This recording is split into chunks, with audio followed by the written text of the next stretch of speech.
All right, so today we're going to be looking at something that you might find a little surprising. Yeah. We're going to be talking about Jesus, Okay. but we're going to be talking about him from the Islamic perspective, Interesting. specifically the crucifixion. Okay. Now, obviously for Christians, that is like the central tenet of their faith. Absolutely. And in Islam, it's believed that it didn't happen. It's a very different perspective. Very different. Yeah. And we are looking at this academic essay called The Islamic View of Jesus' Crucifixion, a theological and historical analysis. Okay. It's a very dense essay, but it really lays out the Islamic perspective on this pivotal moment in history. Yeah, that's a really interesting area to dive into. So let's start with the Qur'an itself. Okay. What does it actually say about Jesus' fate? Well, the Quran very clearly states in Surah An-Nisa Okay. that Jesus was not killed, nor was he crucified. Hmm. It says that God made it so that it appeared to people that Jesus was crucified, but it was actually someone else. Oh, so someone else was made to look like Jesus. Yes, and this is where it gets a little mysterious Okay, because okay. there are a few different interpretations within Islamic scholarship about how that actually happened. Okay. So some believe that it was a divine illusion that God created, so that the people who were looking for Jesus to crucify him actually just saw someone else who looked like him. But wouldn't they know? I mean, wouldn't the people who knew Jesus realize that it wasn't him?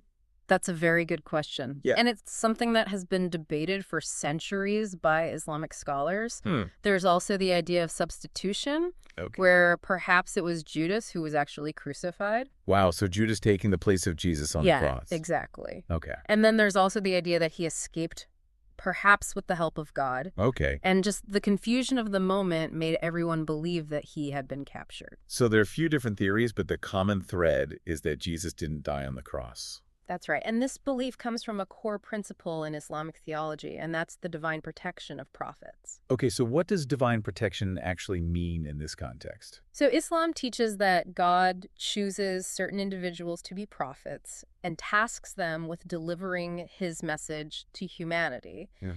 These prophets are special, and God protects them from being disgraced or unjustly killed by their enemies. So even if they're in danger, God will always intervene to save them. Yes, and to understand this better, the essay brings up a really great parallel with the story of Abraham and his son. You mean the story where God asks Abraham to sacrifice his son?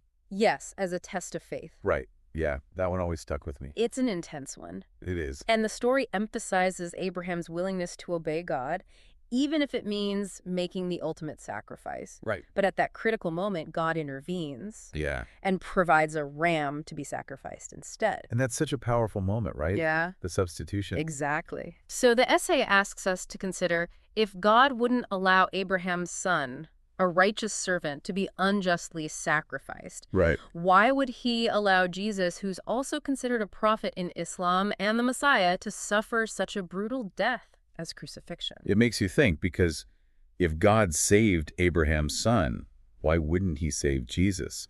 Especially when you consider how important Jesus' role is as a prophet. Exactly. It just wouldn't add up from an Islamic theological perspective. So this idea of Jesus being spared from crucifixion, it aligns with this concept of God's protection of his chosen prophets. Yes, exactly. And this leads into another key theological argument, and that's the principle of divine justice. Okay, divine justice. Now, how does that play into this?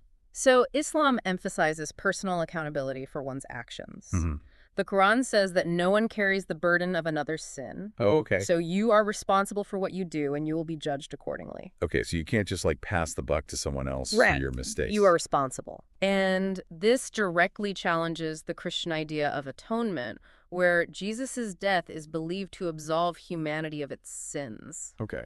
So from an Islamic perspective, God being perfectly missed just wouldn't allow an innocent prophet to suffer and die for the sins of others. That is such a different way of looking at it. It is. Yeah. And it really highlights just how different these religions approach those concepts. Yeah. Sin and redemption. Yes, exactly. Right. And how important individual responsibility is in Islam. Okay, so God's justice wouldn't allow for Jesus, who was sinless, to be punished for the sins of humanity. Exactly. It just wouldn't align with God's nature as it's understood in Islamic theology. Okay, so we've got divine protection and divine justice as key theological arguments supporting this idea that Jesus wasn't crucified. Yes. Are there any other examples from Islamic history that kind of reinforce this idea of God protecting his prophets. Absolutely. The essay goes on to cite a number of examples, both from the Qur'an and from Islamic tradition. Oh, give me some examples. Well, there's Noah being saved from the Great Flood, Moses escaping Pharaoh's oppression, Okay. Abraham being protected from Nimrod's fire.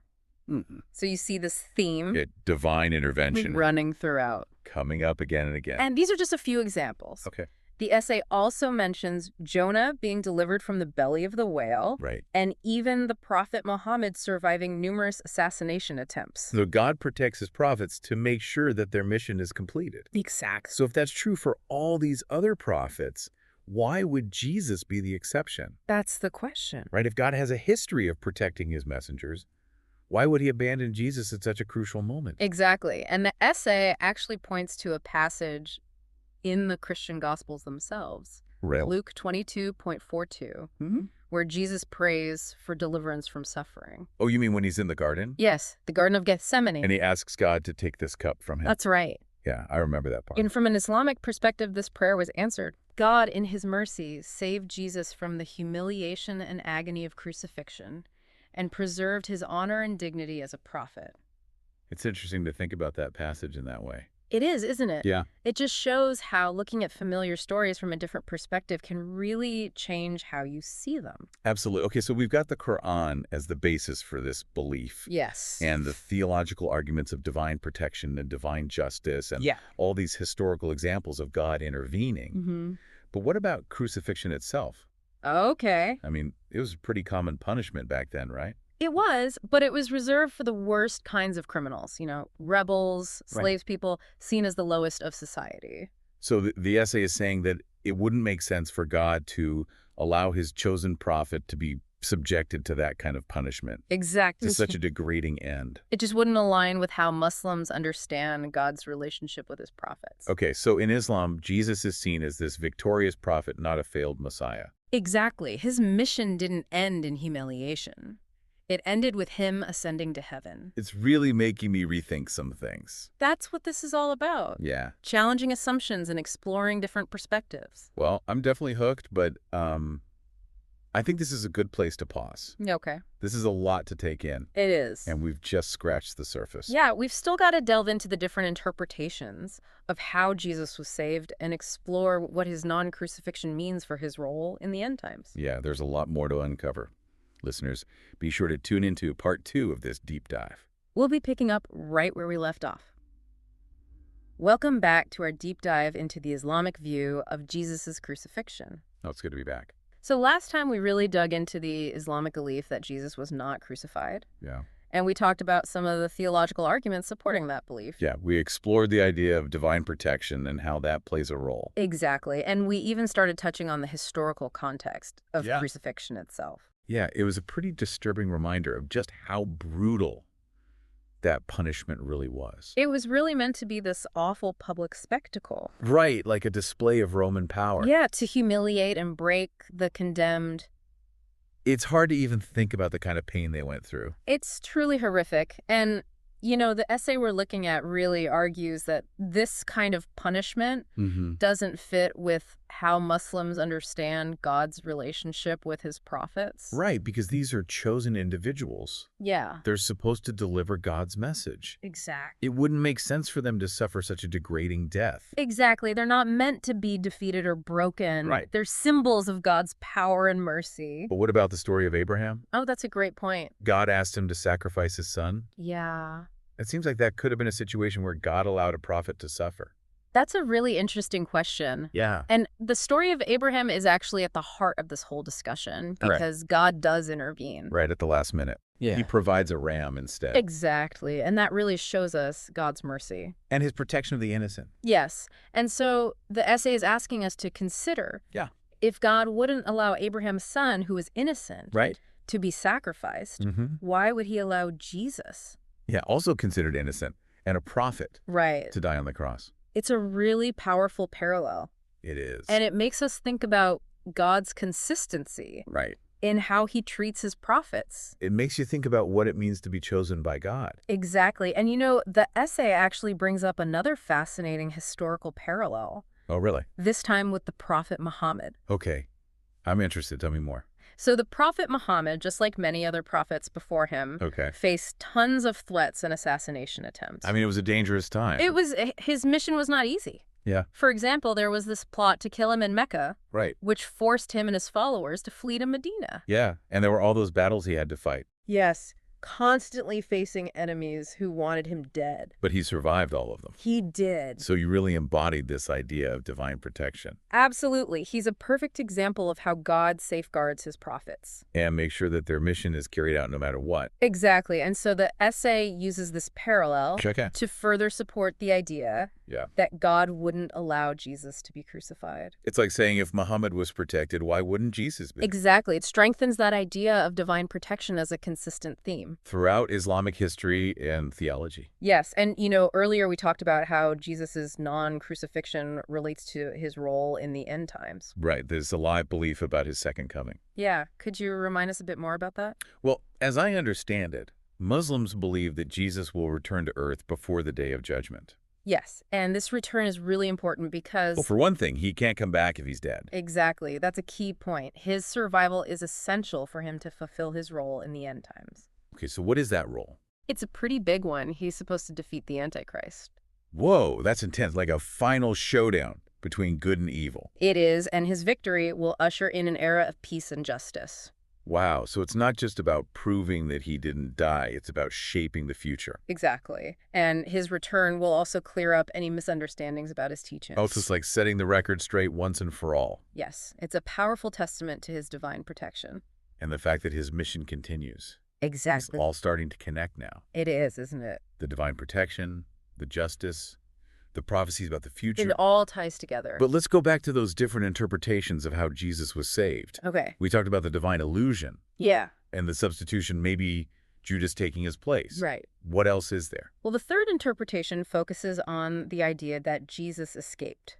So no substitution, no illusion, he just got away. Exactly. Maybe there was a secret passage. Or some other event that allowed him to slip away unnoticed. Like a divinely orchestrated escape. You could say that this interpretation highlights God's ability to intervene in subtle ways. So God works in mysterious ways. Exactly. And what's important to remember Yeah. is that all these interpretations lead back to the same core belief. Jesus survived. Yes. The details might be debated, Okay. but that central fact is what matters. It's about the message, not just the mechanics. Exactly. Okay, so it's not about getting bogged down in the how, but focusing on the why. You got it. Why would God save Jesus? What does that tell us about him and his plan? Those are the big questions. And I'm guessing those are the questions we'll be exploring in the final part of our deep dive. You bet we'll be back to wrap up this fascinating discussion. And we're back for the final part of our deep dive into the Islamic view of Jesus' crucifixion.